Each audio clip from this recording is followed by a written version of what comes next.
So, hello, we have Tyler Lessard today as our podcast guest. He's the VP of Marketing and Chief Video Strategist at Vidyard. And it's a great honor for me and our first VP and company that interview out of Ontario, Canada. So welcome to our show, Tyler.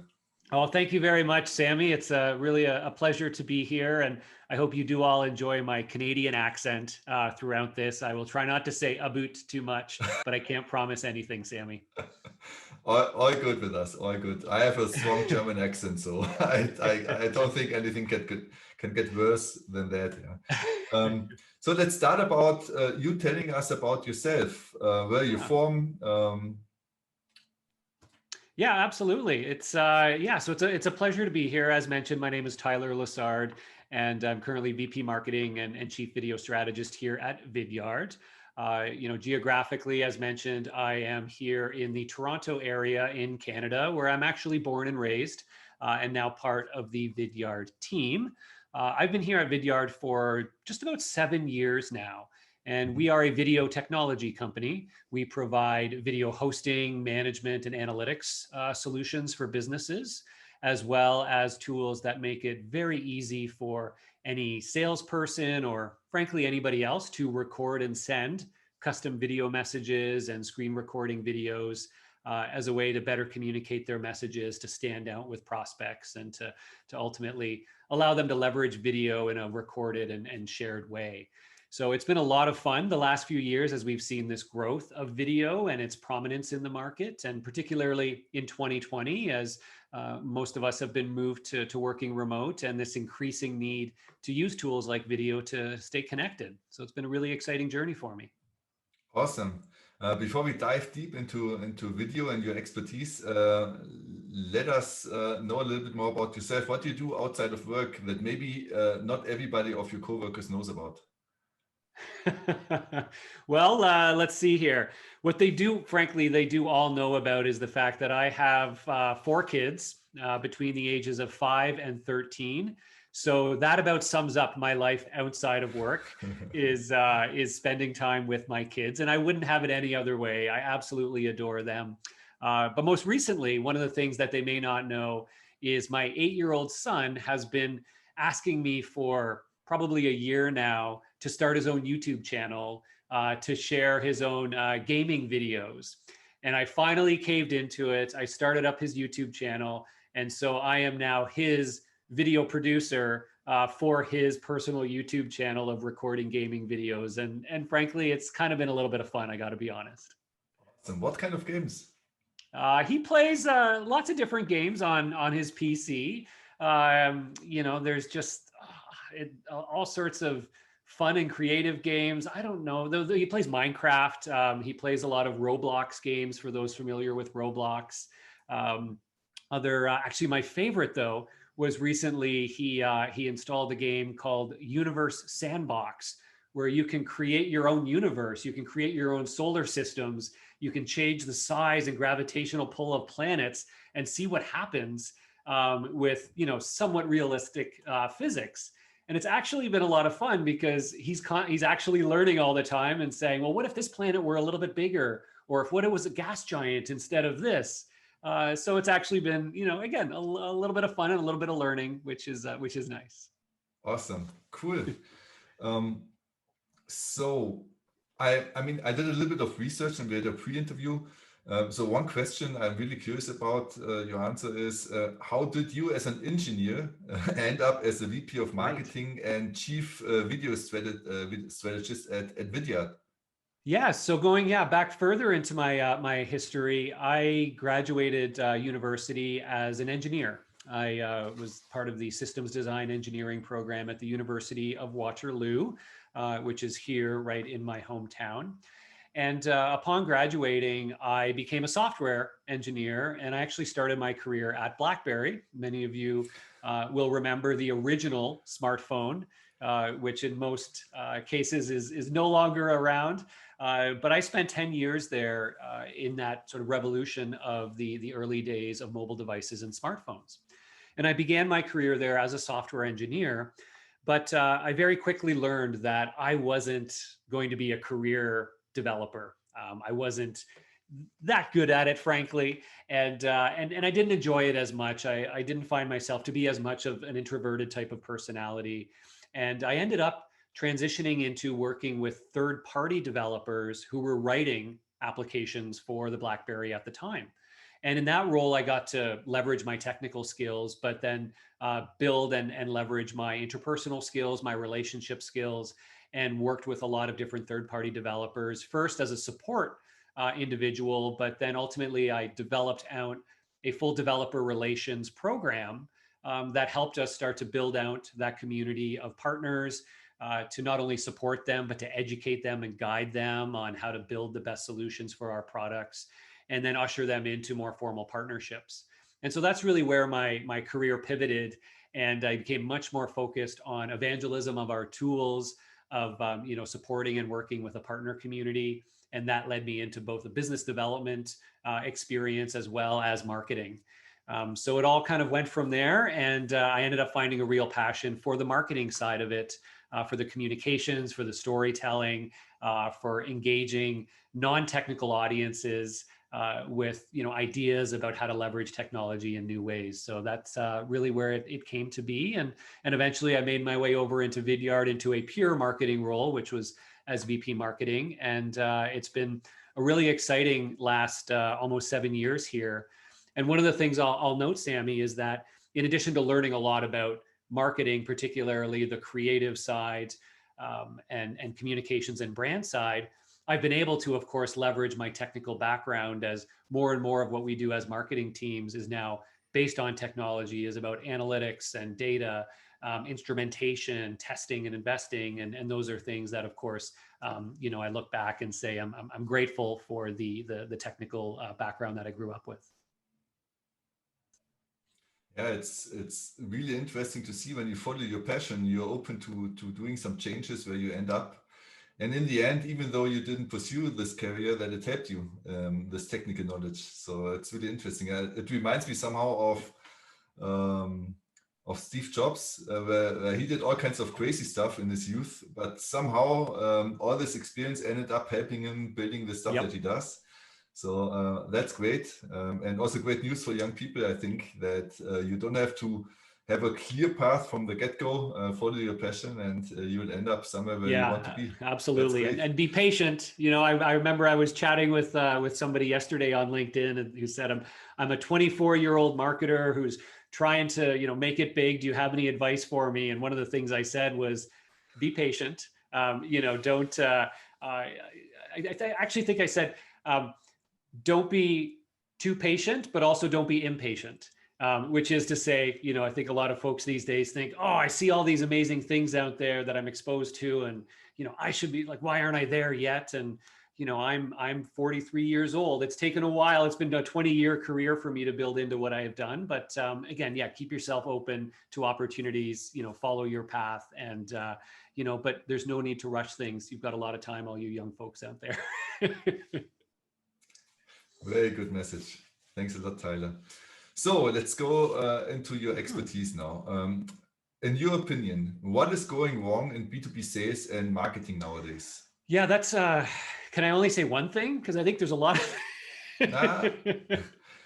Whatever you want. Actually, I think I've seen over the last few years, things have been changing a lot, which is exciting for me, and in a good way. I think in a lot of ways, we're seeing a lot of evolution in what's happening. I think one of the big problems that we've all seen in B2B marketing and sales over the last decade has been this oversaturation of messaging and information and communications.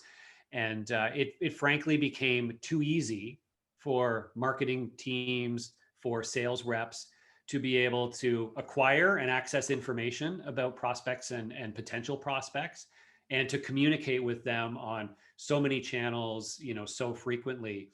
And we're now in this world where there is just so much digital noise, and it's become incredibly difficult to stand out and to get through to people who are genuinely the ones who likely need your product or service. And I know for our own marketing and sales teams and the ones that I work with as well, it continues to be, probably the biggest challenge today. is, really small, response rates to campaigns.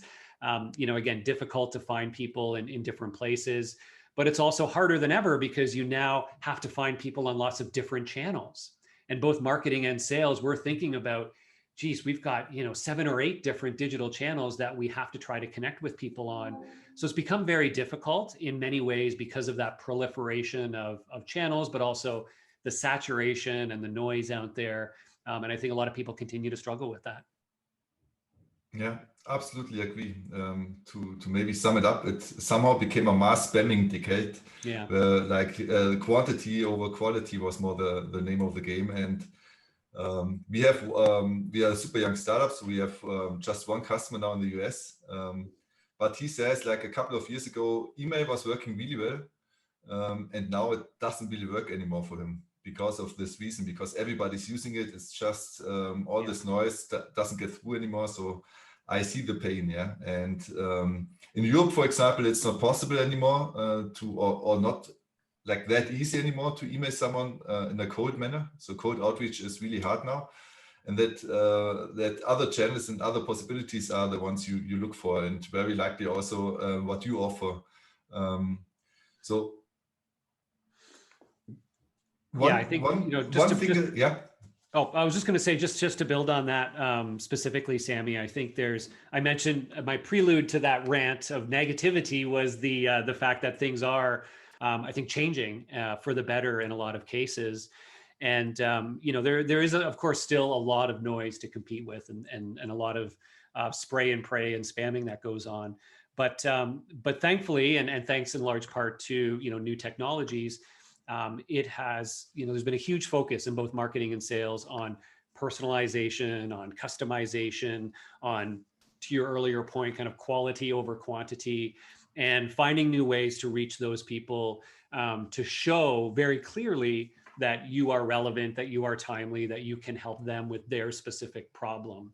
And so, again, a lot of that has just been driven by the culture of marketing and sales, getting to that place where they're saying, hey, to stand out now, we have to be as targeted and personalized as possible, but also the use of a lot of these great new technologies to learn.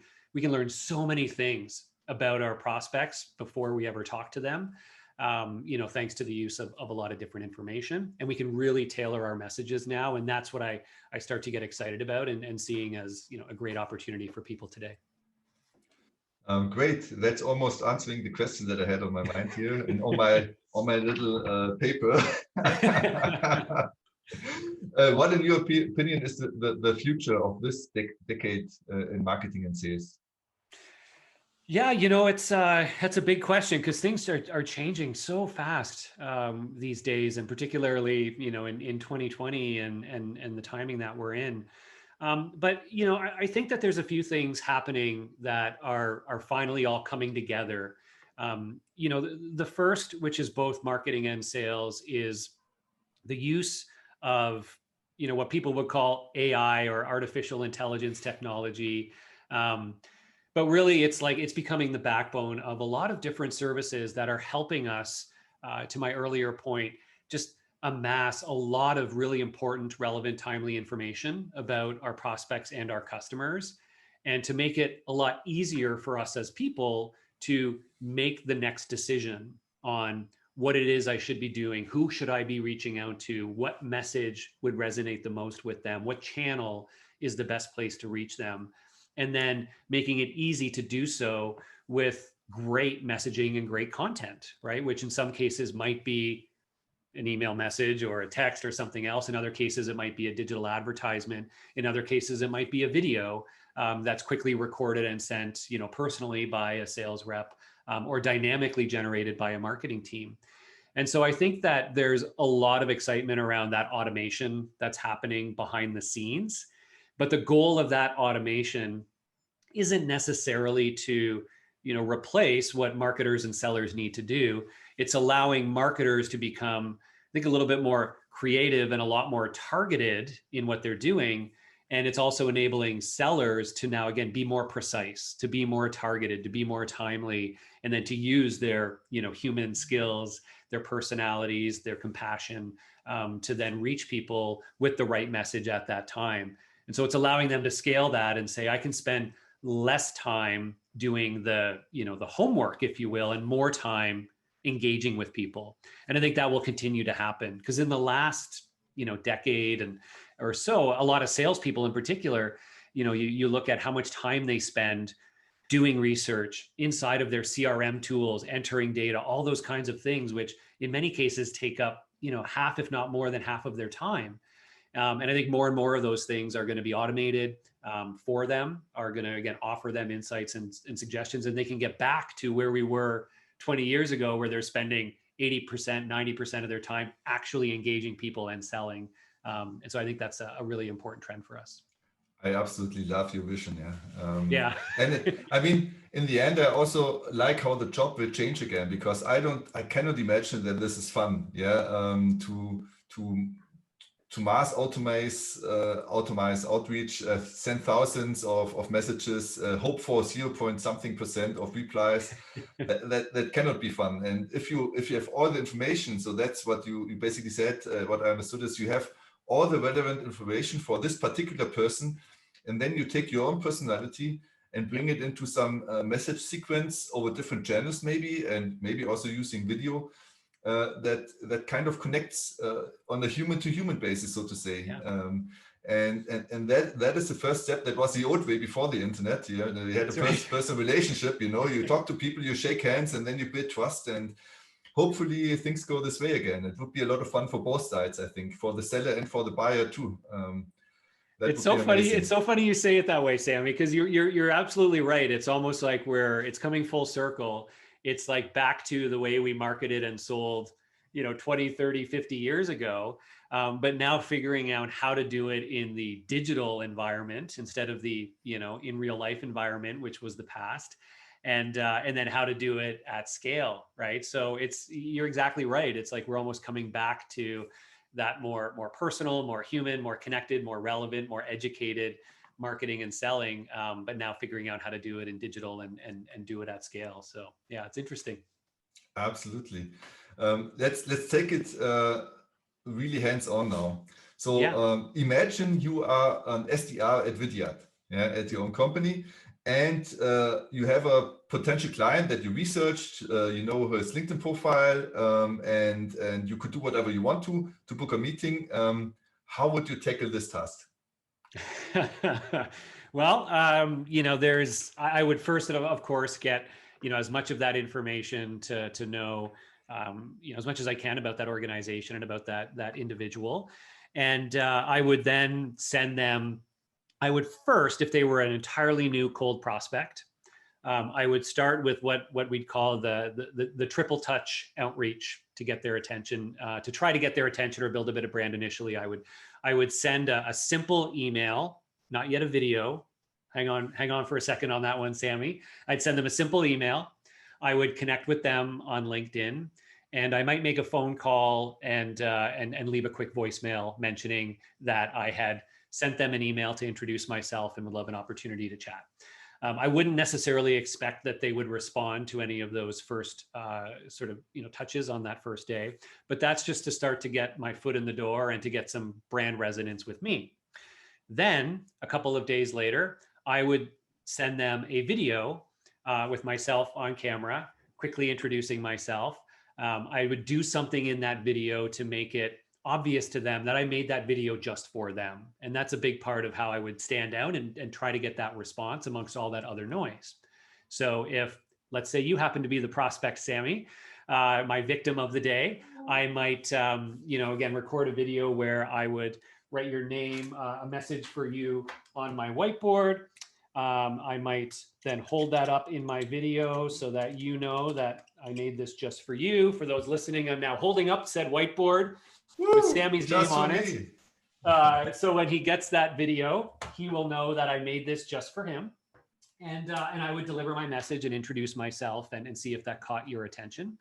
I might also record a video with your LinkedIn profile up on my screen and do a screen recording video with my webcam on as well, and use that to capture your attention. And in the video, I might say, hey, Sammy, I noticed up here on your LinkedIn profile that you are the host of the most amazing podcast out there in the world today. And by the way, I also know you're creating video versions of that podcast, and you probably want to get as many views as possible on those videos. Am I right? Well, if that's the case, I actually have a really interesting solution to talk to you about. I'd be happy to send you another video to show you a little bit more about what I mean. What do you think? Can I send you that video? Let me know, right? So what I've done there is now I've, sort of established my rapport. Now I've used videos to be more personal, to be more engaging, and to clearly show you that I'm invested in connecting with you. I've trickled in some personalized elements so that you immediately know this is genuinely something that I did for you, and your expectation of value is much greater.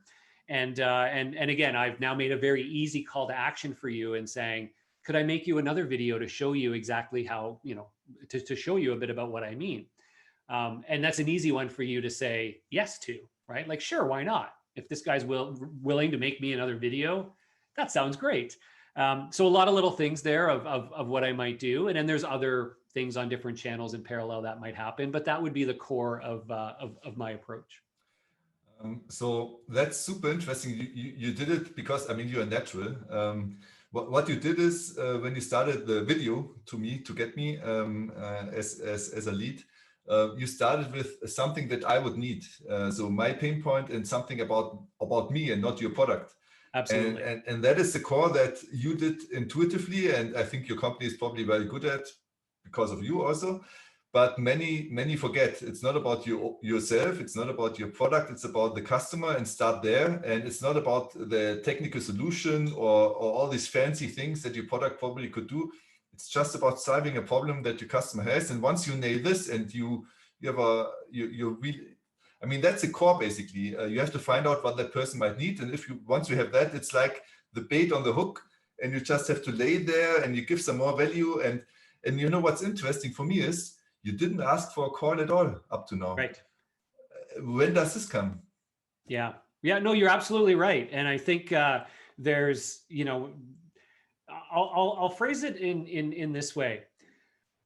Something I've been really passionate about lately is thinking very hard about how to market and sell the way that people actually want to research and buy, right? And I consistently try to put myself in the shoes of a potential prospect. And I know for me, the last thing that I want to do is get on a call with a sales rep, right? That's like my last resort. And I'm sorry for all of you out there in sales, but you get it, right? And now some people are different. Some people will be like, yes, this sounds interesting. I'd love for you to explain it to me. But more and more people want to self-educate. They want to self-learn, and they will resist getting on a live call, a demo, and so on until it's absolutely necessary. And so I think a lot of salespeople and marketers are way too aggressive in asking for that meeting. If you go to, the majority of websites of particularly B2B companies and software companies, the majority of them, their main call to action on their website, right? You can always tell, you look up in the top right corner and there's going to be a button there, right? Almost every website has it. That's their main call to action. And 9 times out of 10, it's either book a meeting, schedule a call, or contact sales, right? It's one of those 3 different phrasings of the same thing, right? Which behind that is a big form. And then behind the big form is 30 minutes or an hour that you have to spend being sold to, right? So there's a lot of friction in that, right? And then same thing. So that's the marketers, right? Often they're always driving towards book a meeting, right? Schedule a demo. And these aren't things we naturally want to do. Those are things we resist. As sellers, it's the same thing, right? It's like, hey, let's hop on a call. Do you have 15 minutes next week? It's like, those are big friction points for me as a potential buyer. They're not things I want to do. They're things I may be willing to do should I have the need to. So if you flip it around and you say, well, what would they actually want to do, right? So me as a potential buyer, I would much rather on your website watch a demo of what you do and binge on it myself, right? Like I'm happy to carve off 20 minutes in my calendar to actually watch videos on my own time and see exactly what you do. And if I'm interested, of course, I'm going to continue that conversation. And if not, well, we'll move on. Same thing with sellers, right? If you tell me, could I send you another video to show you this? Or can you as opposed to can we find time to chat? I am way more likely to respond with a yes or respond at all, right? Because more often than not, when it's can we find time to chat, I'm just not even going to respond. And that's even worse than getting a no in many cases. So that's the mentality I encourage you to be in, is put yourself in the shoes of that potential buyer. And I know it's hard because you, as a seller, your lifeblood is meetings and then talking to them and selling them. But I think we got to adapt our approach in today's world and say, you know what, you can give up that first meeting by offering other ways for them to self-learn. And I promise you, more often than not, your net result is going to be way better. You're going to have way more people that are going to engage and move through the journey with you. And your net result is going to be positive. I buy into this notion, absolutely. I think why it's kind of hard for a sales organization. I mean, I'm just a little startup guy with a little podcast. So, but I think it's the way to go, because I, as a buyer, absolutely understand what you mean. And I would like to go this route. I imagine why maybe sales and marketing organizations hesitate is because it's not easy to track then anymore. I mean, it's not, or let's say it's harder. It's still possible, very likely, but it's harder to track that this one rep achieved this one outcome. And I mean, yeah, maybe that's one of the main reasons. And hopefully more people will adapt to your style. I would like to. Well, it's difficult to track, but it's also you lose control over, sort of what happens next. And it's an interesting and ongoing debate in many areas of marketing and sales is, what has greater power, you having control or the buyer having control? And in the old world of sales, we would often say, well, of course, the marketer and the seller having control is more valuable. But, a lot of people will now argue in today's world, where the expectations have changed with how quickly people can go, hey, if you're not willing to give me something, I can go over here and find it somewhere else. Is that actually giving up control and intentionally giving your buyer control can actually be a much better and more successful strategy. Mm-hmm. And giving them control are these things like allowing them to self-serve, is actually encouraging them to do that instead of trying to book that meeting. There's other techniques that you can use to actually make them, give them control, make them feel in control, and that you're there to support the decisions they're trying to make. And again, it's a very subtle idea, but I think it's in today's market, it's really important because people expect to be able to, have control, and they, at the matter of a 5-second Google search, they can find your competitor and move on, right? So that's the risk. Yeah. Absolutely understand. I mean, in the end, if you don't know what works, you have to test, and you can do an A/B test. One rep does this, the other one that, and then you see what happens. I would at least try it out.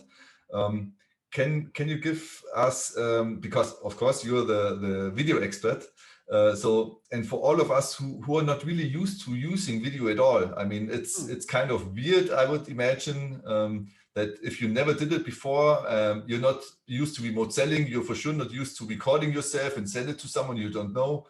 Right. What are your top 3 to 5 tips you would give someone who wants to give it a try, who wants to use video?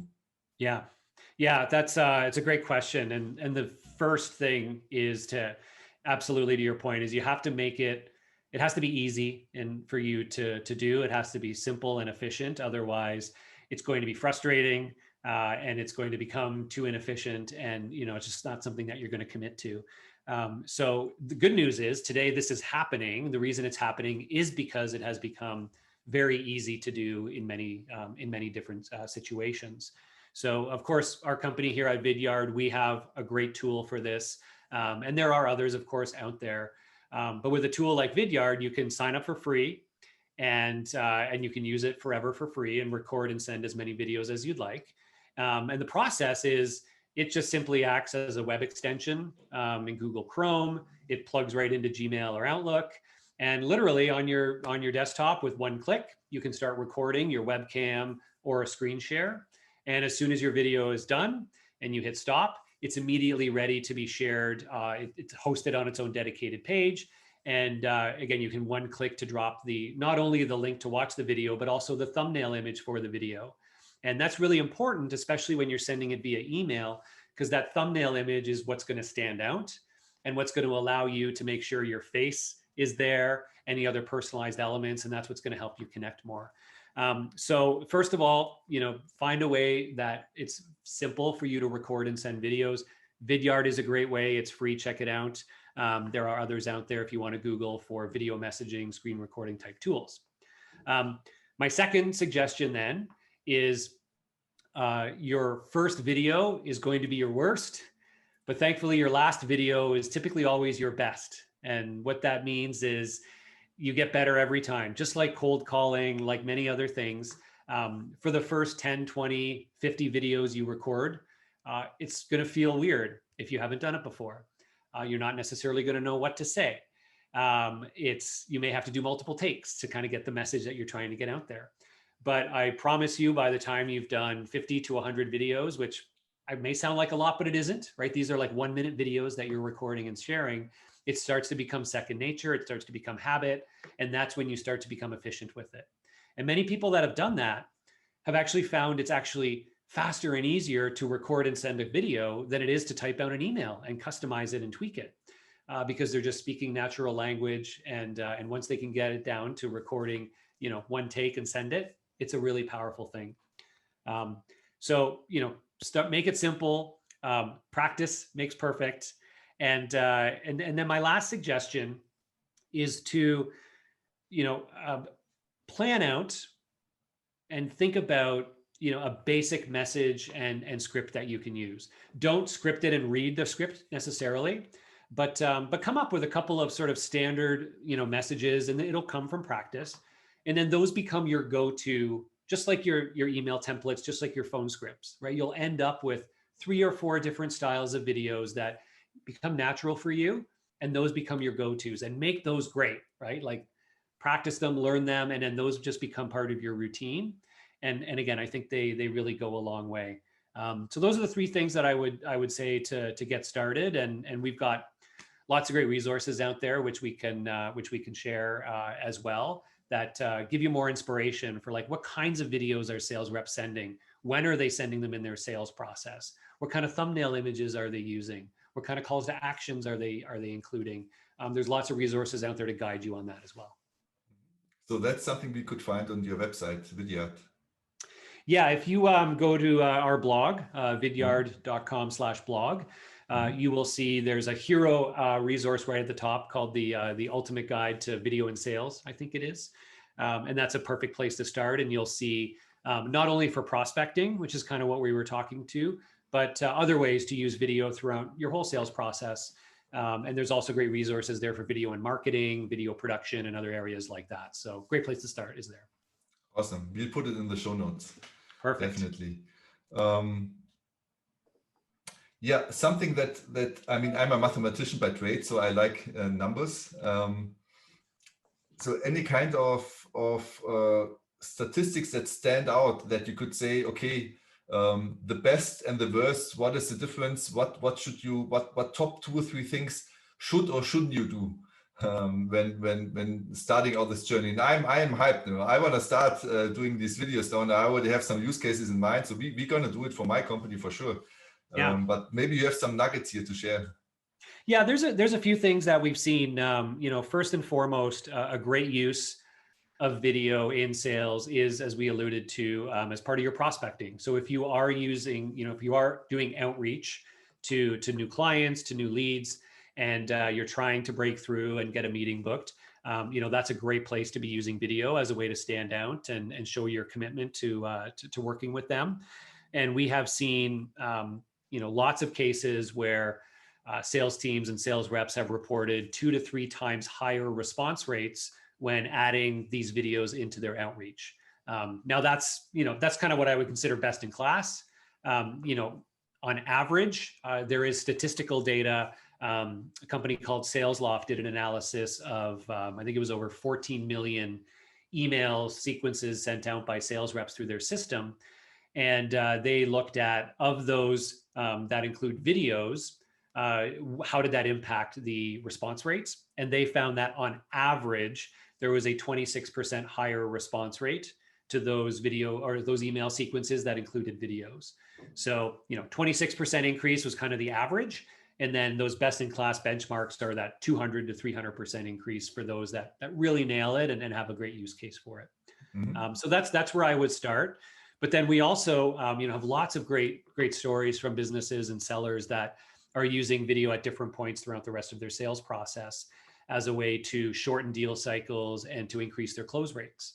And, a lot of this is in how, if you are, you've booked that meeting, you've done that demo, and now you're trying to move through a sales process, is, using videos as a way to keep your face front and center throughout that process. You can record update videos instead of just typing an email to ask them a question, or if they ask you something, instead of just replying with a written response, record a quick video. And hey, if you're a product company, show them if they have a question about your product, bring it up on the screen, or if it's a physical product, hold it up and explain it to them.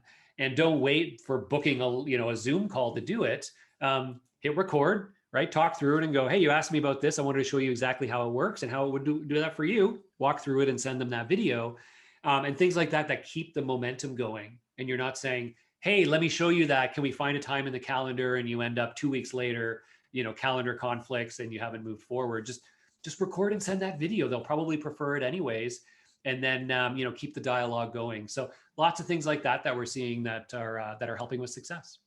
Okay, awesome. Talking about physical product, I know that you wrote a book called The Visual Sale.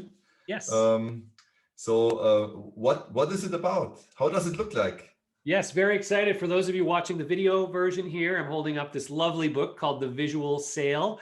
For those of you listening, just imagine the most beautiful book you've ever seen, with a big play button in the middle, which is because, of course, this book is all about using video in modern marketing and sales.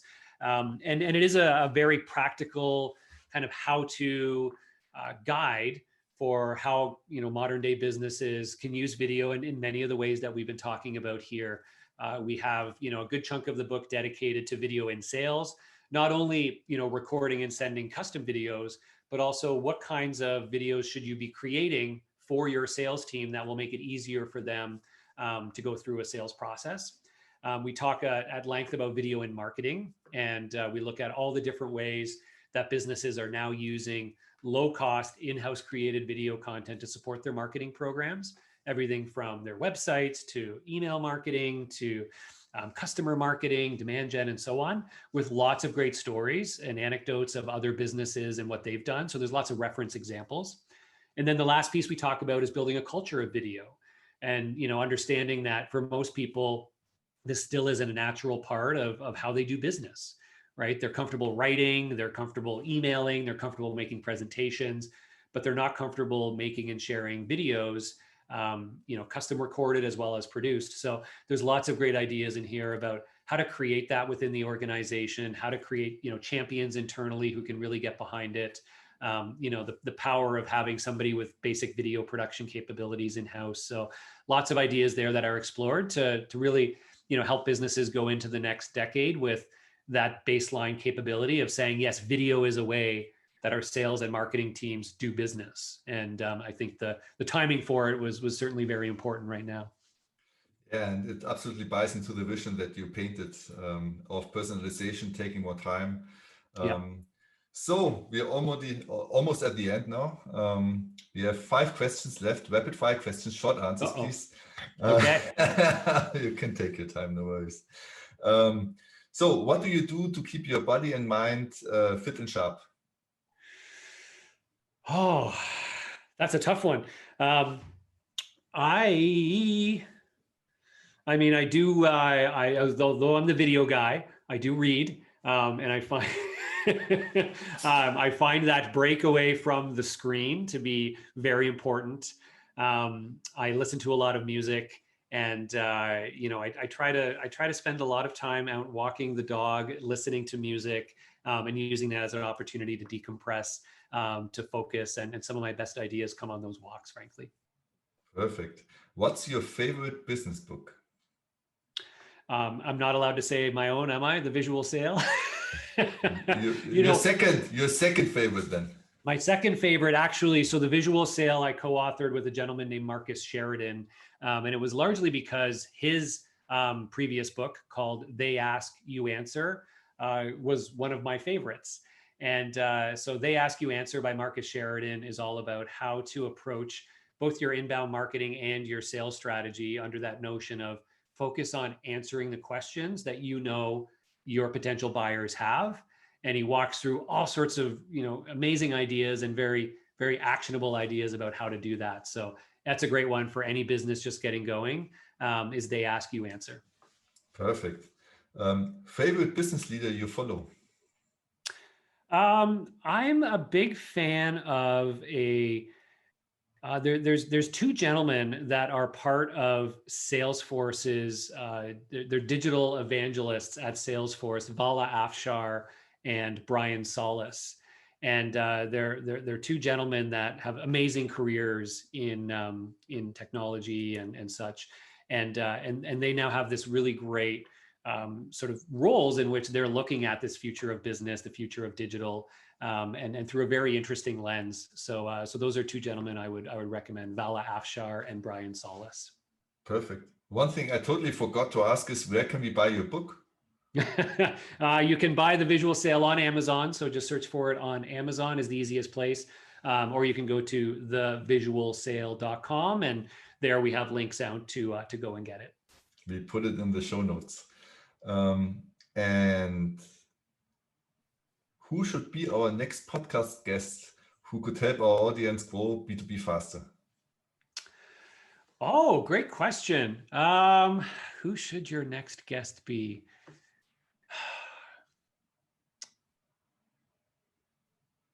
Somebody I'm a huge fan of is a gentleman named David Meerman Scott.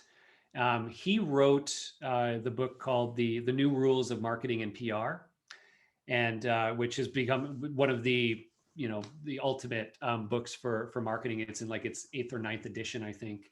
And then he's written a number of other books since then. Recently launched a new book called Fanocracy, and he's got an amazing perspective on sort of this power of like building relationships in the market, the power of community, the power of brand, but not through a traditional brand marketing perspective, but in again, how we message to our communities, how we create, engagement, how we create passionate followings. Really interesting gentleman that I've really enjoyed diving into his work lately as well. So he's one that I had on my own show and greatly enjoyed that episode. Awesome. And last question. Almost last question. You can directly address our audience now and ask them for anything you want to. Well, I think for all of you out there, I think we just go back to a lot of the fundamental ideas that we talked about here. My ask of you is to take seriously that idea of marketing and selling the way that you think people really want to engage and buy. And I think we're all stewards of this business world right now, and we're all trying to make it a better place, if you will. And I think it really starts there. So, take a look at how you're marketing or selling today, and look for opportunities to flip things around a little bit and say, if I were on the other end of this, how would this make me feel as a potential buyer? Is this something I would get excited to respond to, or to act on, or to follow up with? Or is it something that would make me personally feel like I wouldn't be interested, or that it's too pushy or not the right thing? And take that seriously, and look for ways, there's to do things that may overcome those. And of course, video is a great way to help, and that's the world I live in. But there's lots of different ways to rethink your buying experiences through that lens of the buyer. And I think that's it. My ask of you is keep making this world of B2B marketing and sales a better place for all of us. I love it. Perfect, Tyler. How could people get in touch with you? Yeah, so please follow me on LinkedIn, Tyler Lessard, Lessard at Vidyard. You can find me. Again, you can head over to vidyard.com and our blog there. I myself and our team post a lot of content there that you can follow, as well as you can sign up for Vidyard for free there and try out our tool for video messaging as well as video hosting if you're interested. So that would be my suggestion. Awesome. I also put the link in the show notes. Great. Thanks a lot. That's it. It was a pleasure to have you here, Tyler. I learned a lot for my organization, for myself, and all the best to Ontario. Wonderful. Well, thank you very much. Appreciate you having me, Sammy. Thanks for everyone listening and watching. Yeah, thanks. Bye.